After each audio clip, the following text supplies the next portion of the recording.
Dear students, हमारा अब जो न्यूक्लियर पार्टिकल फिज़िक्स का जो फिफ्थ पेपर है, सिक्स्थ पेपर इनफैक्ट,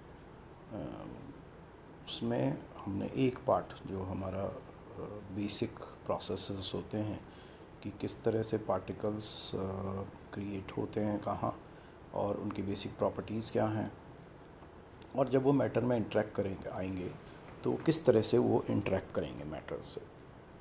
उसके अंदर हमने बेसिकली देखे थे कि आयनाइजेशन होता है और उससे रिलेटेड जो भी प्रोसेसेस हैं, हमने टाइप्स ऑफ पार्टिकल्स के लिए mainly alpha beta and gamma, उनका इंट्रैक्शन कैसे होता है। हमने ये भी देखा था कि अगर न्यूट्रॉन्स जो हैं, जो अनचार्ज पार्टिकल्स हैं, वो अगर इंटरेक्ट करते हैं तो उसमें फास्ट एंड स्लो दो तरह के न्यूट्रॉन्स जो हैं वो बेसिकली इंटरेक्ट करते हैं, और वो किस तरह से इंटरेक्ट। तो गामा और न्यूट्रॉन्स के लिए जनरली इनडायरेक्ट होता है, जैसे गामा में सेकेंडरी प्रोसेसेस से जिसमें आयनाइजेशन, और डायरेक्ट भी हो सकता है अगर उसकी एनर्जी बहुत हाई एनर्जी होती है तो। लेकिन न्यूट्रॉन्स ज़्यादातर जो है वो न्यूक्लियर रिएक्शंस या इंट्रैक्शंस के द्वारा करते हैं। और ये सब हमने करने के बाद अब हमारा जो पार्ट नेक्स्ट है वो है कि रेडिएशन का डिटेक्शन कैसे हो। प्रोड्यूस हो गए और मैटर में अब एंटर हो गए, और उसके बाद आयनाइजेशन हो गया, जिसके अंदर की आयन पेयर्स का फॉर्मेशन हो गया, एक positive ion and negative electron basically. और या किसी में से दूसरे मटेरियल्स जो है न्यूक्लियर प्रोसेसेस से पैदा हो रहे हैं, जिसमें गामा में देखा था हमने कि पेयर क्रिएशन भी हो सकता है। तो ये इस तरह के प्रोसेसेस जब हैं तो इनको डिटेक्ट कैसे करें। तो कोई भी रेडिएशन डिटेक्शन प्रोसेस में हमारे पास जो हम इंफॉर्मेशन चाहते हैं उस प्रोसेस में वो ये है कि उसमें कितने नंबर ऑफ़ पार्टिकल्स आ रहे हैं, जिसको हम काउंट रेट भी बोलते हैं। फिर उसकी ट्रेजेक्ट्री क्या है, जैसे चार्ज पार्टिकल हैं तो मैग्नेटिक फील्ड से बेंड हो जाते हैं, आप जानते हैं, और अनचार्ज हैं वो स्ट्रेट लाइन पाथ करेंगे। न्यूट्रॉन्स हैं क्योंकि अनचार्ज हैं, डिटेक्ट नहीं हो पाते हैं, तो उनका क्या कोई मेथड ऐसा हो सकता है जिसमें कि हम उसकी कितनी देर वो हवा में रहता है टाइम, उसको डिटेक्ट कर सकें।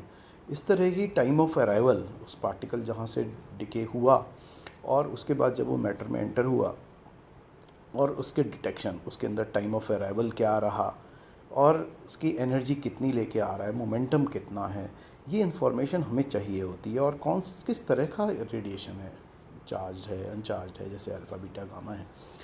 तो ये करने के लिए हमारे को जो चीज़ इम्पॉर्टेंट है वो ये है कि हम इसको कैसे पता करें। तो उसके लिए जो बेसिक तरीका है वो ये है कि आप इसको लोकेट करें कहीं भी रीजन में, स्पेस एंड टाइम के कोऑर्डिनेट्स में। तो आप क्लासिकल में भी पढ़ते हैं इसको, क्वांटम मैकेनिक्स भी पढ़ते हैं कोऑर्डिनेट्स को। तो उसको लोकलाइज करें, लोकलाइज से आप उसका डिटेक्शन संभव हो पाएगा।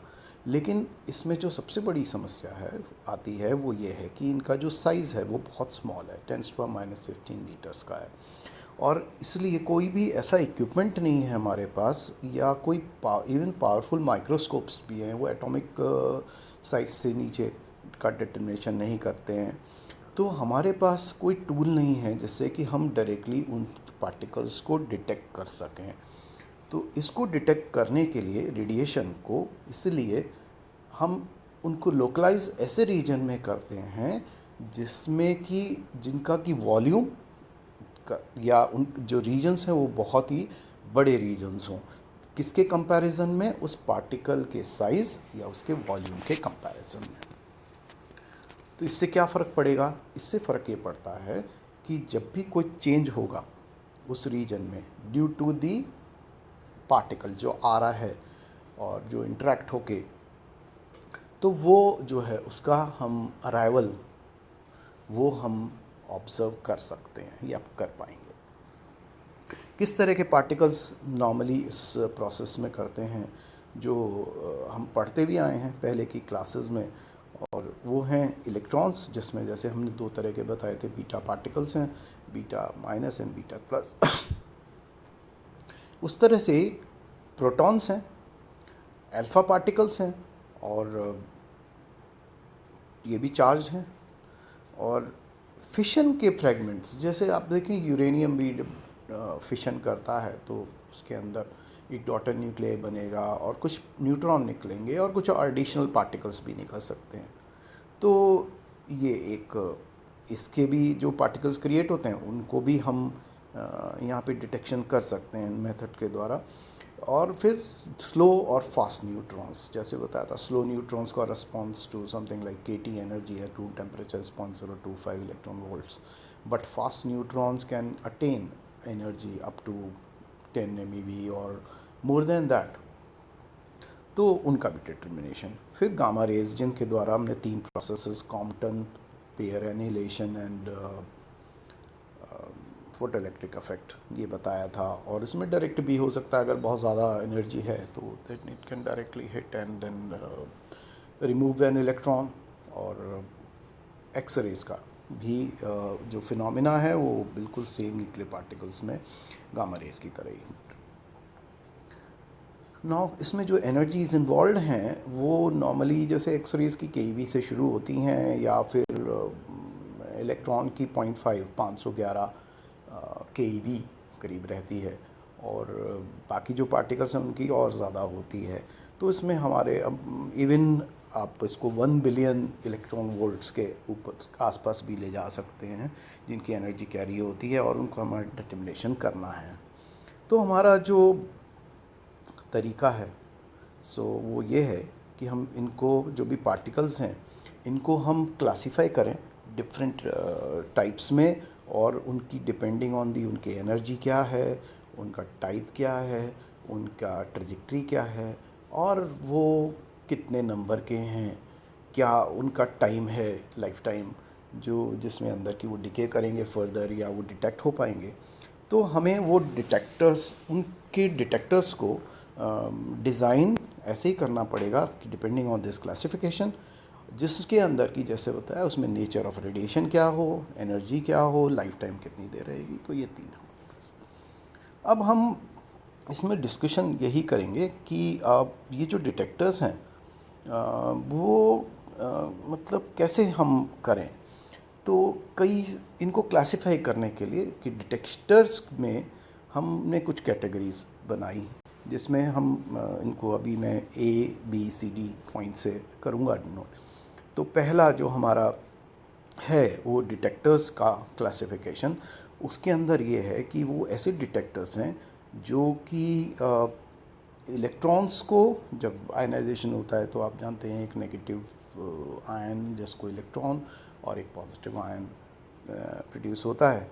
तो अगर हम तो ये वो डिटेक्टर्स हैं जो कि यूज़ करते हैं इसको कि कैसे इलेक्ट्रॉन्स कलेक्ट होंगे और आयंस भी, और जो कि उस चार्ज पार्टिकल के द्वारा किसी भी गैस में या लिक्विड सॉलिड मीडियम में होंगे।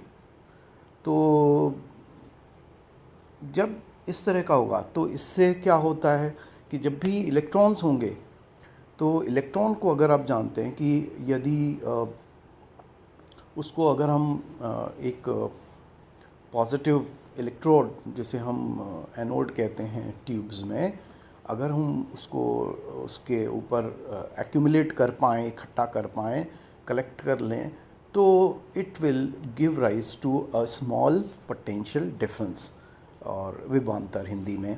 और अगर ये पोटेंशियल ड्रॉप या पोटेंशियल डिफरेंस आप उस चार्ज के द्वारा, बहुत सिंपल है समझना, क्या हो सकता है, आप जानते हैं बहुत वेल नोन रिलेशन है Q is equal to CV। So V will be Q by C, और C कैसे पैदा होता है, whenever there is a positive electrode and negative electrode then, और बीच में कोई डाइलेक्ट्रिक मीडियम है। अब यहाँ पे गैस भी हो सकती है, सॉलिड भी हो सकता है, लिक्विड भी हो सकता है। तो ऐसे केसेस में ये जो है वो एक इलेक्ट्रिकल पल्स, एक स्मॉल v को डेवलप करेगा, और ये किस पे डिपेंड करेगा कि अमाउंट ऑफ चार्ज कितना इकट्ठा हुआ है। तो जिसको हम इस वोल्टेज पल्स को हम बाहर निकाल सकते हैं किसी भी इलेक्ट्रॉनिक सर्किट में एक्सटर्नल, और उसको डिटेक्ट कर सकते हैं फॉर एंड फर्दर प्रोसेस में भेज सकते हैं। ये जो डिटेक्टर्स हैं इस तरह के, जिसके अंदर की गैसियस या सॉलिड मीडियम्स में, इसमें हम दो प्राइमरीली डिटेक्टर्स को यूज़ करते हैं। एक है गैस फील्ड डिटेक्टर्स, जिसमें कि आयनाइजेशन चैम्बर है, प्रोपोर्शनल काउंटर्स हैं और गेगर मूलर काउंटर्स हैं। गेगर मूलर काउंटर हमारे लैब में भी अवेलेबल है, में एक्सपेरिमेंट भी परफॉर्म करते हैं। तो उसको हम बेसिकली ट्यूटोरियल्स में लेंगे कि एक्सपेरिमेंट में हम किस तरह से जीएम काउंटर को यूज़ करते हैं। बट फॉर थियरी हम तीन प्राइमरीली यूज़ करेंगे, स्टडी करेंगे: ionisation chamber, proportional counter and Geiger Muller counter. इनका जो बेसिक प्रोसेस है वो यही है कि चार्ज पार्टिकल आएगा, मीडियम में आयनाइजेशन करेगा, आयनाइजेशन से पॉजिटिव आयंस होंगे। So if there is a system जिसके अंदर की हम एक सेंट्रल इलेक्ट्रोड ले लें और बाउंड्री पे हम एक फाइनाइट डिस्टेंस पे अगर नेगेटिव इलेक्ट्रोड बना दें, रख लें, तो इन दोनों के बीच में अगर पोटेंशियल, हाई पोटेंशियल लगाएंगे तो ये जो चार्ज पार्टिकल है आयनाइजेशन के द्वारा ये कलेक्ट होगा एनोड पे due to the positive voltage residing on it, और उससे वो चार्ज जो है बाहर अगर एक हम एक्सटर्नल कैपेसिटर लगा दें तो वो चार्ज कलेक्ट कर लिया जाएगा Q is equal to C V के पॉइंट से। तो you will get our potential V which is Q by C, and then उसको हम आगे प्रोसेस करेंगे। ये अब डिपेंड करता है कि मान लीजिए कि अगर वोल्टेज जो एनोड और कैथोड के बीच में बहुत कम से शुरू करते हैं और हायर लेवल पे जाते हैं, हायर वोल्टेजेस पे, तो उनके हिसाब से ये रीजन्स जो हैं वो इसके अंदर गैस फील्ड डिटेक्टर्स में डिवाइड हो जाते हैं, जिसमें फर्स्ट आयनाइजेशन चैम्बर शुरू में आता है, आयनाइजेशन रीजन, एंड देन फिर उसके ऊपर बेस जो काउंटर है, जो डिटेक्टर है, वो आयनाइजेशन चैम्बर कहलाता है।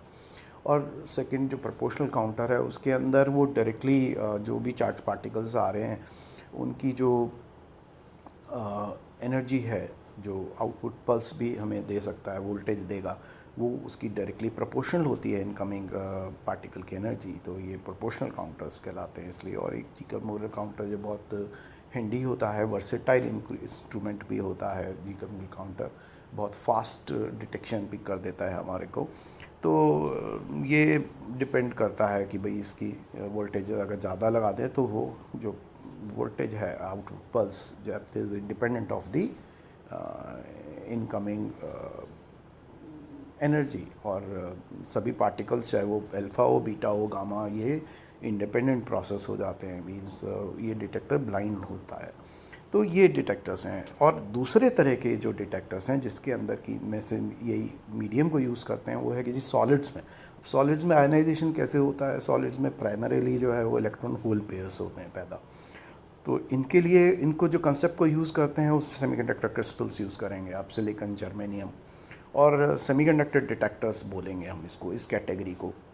इसके अंदर दो तीन जो हैं वो प्रेन हैं। जो पहला है डिफ्यूजन जंक्शन डिटेक्टर है, जिसको सिंपल पीएन जंक्शन डायोड से भी आप समझ सकते हैं, इट्स वेरी सिंपल, और उसको जब करेंगे तो और एक्सप्लेन भी करेंगे। सेकंड जो है वो सरफेस बैरियर डिटेक्टर है और जो सिलिकॉन पे बेस होता है। और थर्ड जो है वो जर्मेनियम का डिटेक्टर है, जिसके अंदर की लिथियम ड्रिफ्टेड आयंस जो हैं वो होते हैं। तो लिथियम इंसर्ट किया जाता है और वो आयंस जो हैं वो ड्रिफ्ट करते हैं डिटेक्टर। ये तो फर्स्ट एक तरह के डिटेक्टर्स थे जिसके अंदर की हमने ये देखा कि वो किस पे डिपेंड कर रहे हैं कि कैसे इलेक्ट्रॉन्स कलेक्ट होंगे और आयंस, और वो चार्ज पार्टिकल के द्वारा किसी भी मीडियम में। और सेकंड, अब इसके बाद जो डिटेक्टर का एक टाइप है वो है कि वो न्यूक्लियर इंटरेक्शन या रिएक्शन पे डिपेंड करता हो, और इसमें स्लो और फास्ट न्यूट्रॉन्स को हम लेते हैं मेनली। तो न्यूट्रॉन डिटेक्टर्स कहेंगे हम इनको नाम। इसके अंदर जैसे फास्ट न्यूट्रॉन्स हैं तो उनको जो है वो बेसिकली आयनाइजेशन होगा जिसमें कि रिकॉइल प्रोटॉन्स के द्वारा, तो उसके द्वारा फिर हम इसको डिटेक्ट करेंगे। फॉर स्लो न्यूट्रॉन्स इसमें जो है वो न्यूक्लियर रिएक्शन होगा जिसके अंदर की बोरॉन कैप्चर जो होगा, या फिर फिशन में भी जो प्रोसेस हैं उनके अंदर भी हम इनको थ्रू अल्फ़ा पार्टिकल क्रिएशन हम इसको न्यूट्रॉन्स को डिटेक्ट कर सकते हैं। So this is all.